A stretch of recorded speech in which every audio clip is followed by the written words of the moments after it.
Look how colorful these are. We're going to make easy brick oven shish kebabs today. Welcome to my brick oven lifestyle.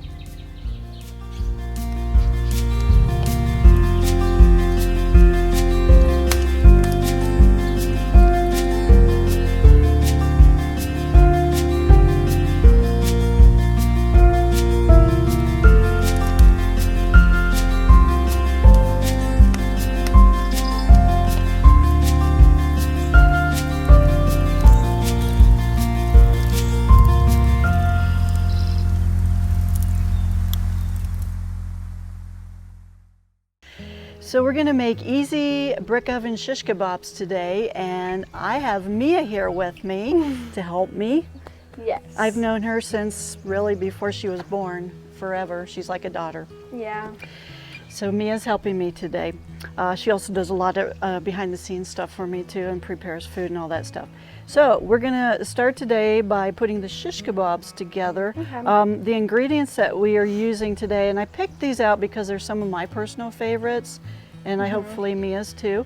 And I love the colors of them. So we wanted to show you really colorful shish kebabs. So I have a red bell pepper that we cut up, onions. I use the purple ones again for the color, plus they're, I think, a better onion anyhow. About 2 or 3 pieces of chicken breast, and we marinated that in some Italian dressing, which is really easy to do. I'll show you how. And then some, I was looking for the little cherry tomatoes, but I couldn't find those, so I got, I don't know what they're called, but they're like little finger size, like a lady finger type of thing, and I just cut those in half, and those are really good right now, real sweet. And then 1 yellow pepper. I like the color of the yellow pepper. So with the chicken, I just simply got some chicken, 2 or 3 breasts, and I just put them in a bag. And then put, can you get that Italian dressing? And then put about 3 ounces of dressing in here. And sometimes when I'm in a hurry, I'll just use frozen chicken, throw it in the bag, and marinate it right, you know, just like that. So you can use it frozen or fresh. But I went ahead and skipped that part so you wouldn't have to wait for that to get marinated, so we can put that away. So Mia, let's start putting the shish kebabs together. And I'm left-handed, so I always start from left to right. So Mia, sorry, she's right-handed and she has to deal with that. So take the pepper, and again, you can use any veggies that you prefer. You're not really stuck with one type of thing. If you like zucchini, use some zucchini. It's getting close to that zucchini time of the year where you can find some fresh zucchini. And if you want to use beef or pork instead of chicken, that's fine. And when I put these on, I leave a little bit of room here because I'll show you why when we rest them on the pan. And you want to push them together but not real tight so that they are able to cook a little bit easier.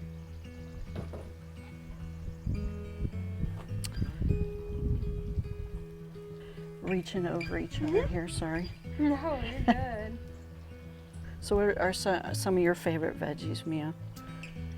Yeah, pretty much all of these except for onions. I like. Not an onion fan. No. I cut these onions really small too because Yeah. I know I'm not a huge onion fan. I like just a little bit of flavor I of mean, the I onion. like cooked onions, but like I can't eat raw onions. Like my sister can, and I don't understand how. Yeah. Ew. But it does tend to, I don't know, help the flavor of meat, I think. Yeah. But also, the texture's a little weird for me too. I don't know. That's probably The texture of onions. Yeah. I don't know. I'm Yeah. a very texture person. Yeah, the first time I did these, I put like a big slab of onion in here, and it was a little bit too much. I noticed everybody was kind of picking through the onion area, not eating that. So this works a little bit better.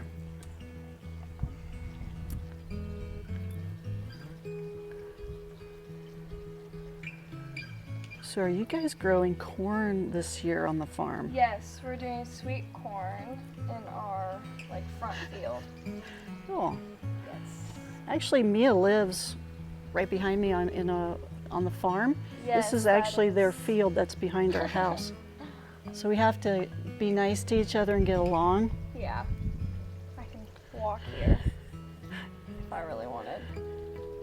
Oops, I messed it. I messed up my pattern. All right, Mia. All right. So we're going to put these shish kebabs with the rest of them that we made up earlier. So go ahead and set them on the pan.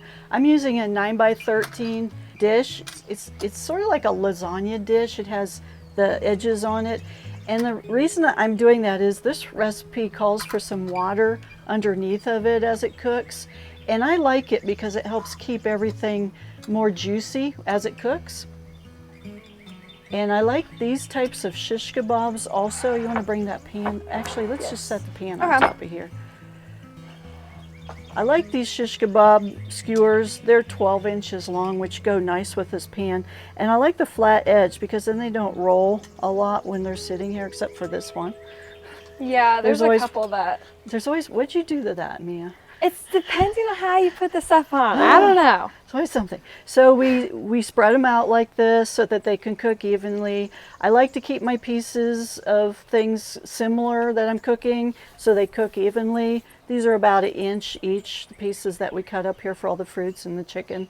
All right, so Mia, now that you did such a nice job with that, I'm actually going to scooch it down to give you some room to pour that water in there. You don't have to use it all. We're only filling the pan maybe 1/4 of an inch. Okay, tell me when to stop.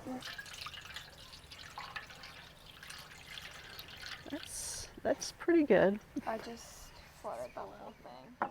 All right. So we want to always keep a little bit of liquid in the pan. And we don't want it high enough so it's touching any of the shish kebabs. And then it's optional, but you can put, and I'll do this since Mia's a minor still, we're going to put a little bit of bourbon in this because it gives a smoky flavor. But you don't have to use it if you don't want to. And I just use just a little dash of it, and just like that. And Maker's Mark is my favorite, so that's why I always seem to be using this brand. Okay, Mia, now you can spread those back out. Okay. Make them even, and then we'll transfer them to the brick oven. Do we need to add any salt and pepper? Yes, actually, thank you. So before we put these in the oven, we're going to add just a little spray, little cooking spray. You can use a brush and brush them a little bit too, but it's worth putting just a little bit on because it's going to help with that charred color, and it's going to help the salt and pepper stick on a little bit better too. We're just going to put a little bit of salt and pepper on. I'll start on this side. Okay. You can turn your shish kebab over a little bit. And yeah, just not a lot of pepper on these. There's going to be season or flavor coming just from cooking in the brick oven, so you don't want to overpower it, but I have noticed that it is nice just to have a little bit of seasoning on here. Okay, I think I salted one of yours. It's okay. Sorry about that. No, you're good. Good job, Mia. Thank you. Did you salt this one? I don't think so. I don't think I did. I think I just went to the 4th on my side. Right. Okay, and then keep them evenly spaced out. So now we're going to cook these in the brick oven at 400 degrees for about 20 minutes. We're going to check them, make sure that they're doing okay. But the really nice thing about a brick oven when you're cooking veggies is you really don't have to worry about turning them a whole lot because they're going to cook on all the sides at the same time. We're going to get a lot of steam from the bottom. But if you do have a little bit of trouble with too much charring, you just put a little piece of foil over the top toward the end so they don't get overcharred. All right, let's go ahead and put them in the oven.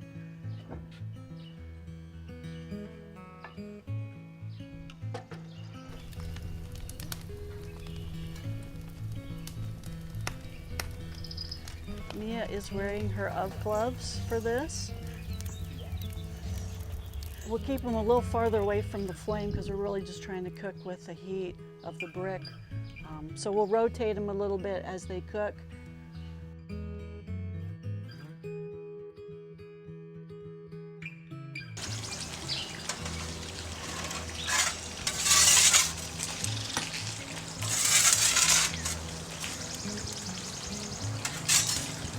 right, Mia, it's about halfway through. It's about 10 minutes. Let's check our shish kebabs and see how they're doing.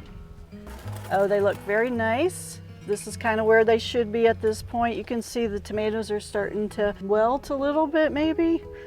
What I'm gonna do is just turn the pan around because the fire is making this side cook just a little bit faster. And we will wait another 10 minutes and check them again. Well, you doesn't. It's ready. It's ready. Oh my gosh. Timer just went off. Let's Yep. see how they look. They should be done. Smells good. Oh yeah, I think they are. Nice. You can see all that steam coming off the water. I can smell that little splash of bourbon we put in here. This is the part where you have to be really careful because it's super hot and you've got steamy hot water in the pan.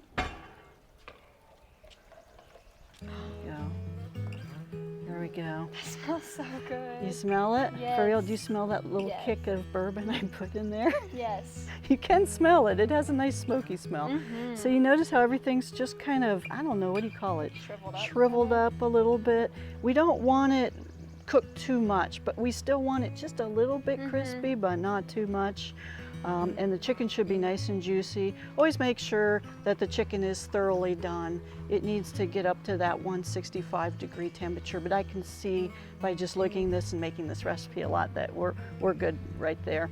All right, we're just gonna let this rest for just a short time and then we're gonna try it out Yay. and see what you think. It's exciting. Awesome.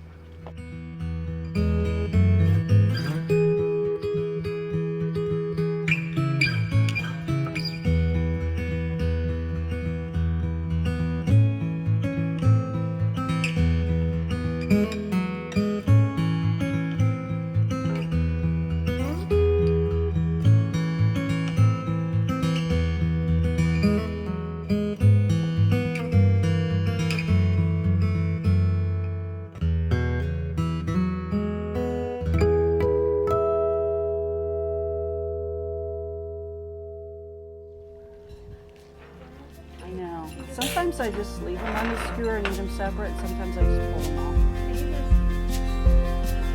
That's a way I'm too. not going to. Yeah, I usually.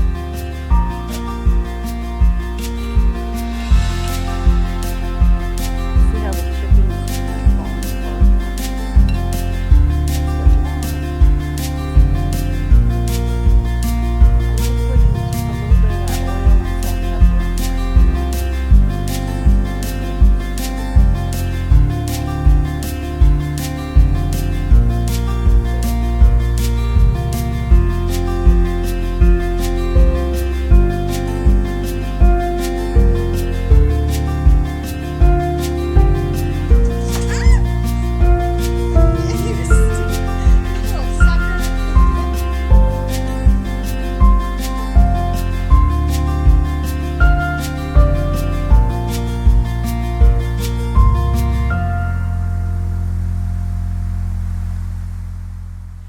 If you enjoy our videos and like the Brick Oven lifestyle, please feel free to subscribe so we can send you new videos and updates.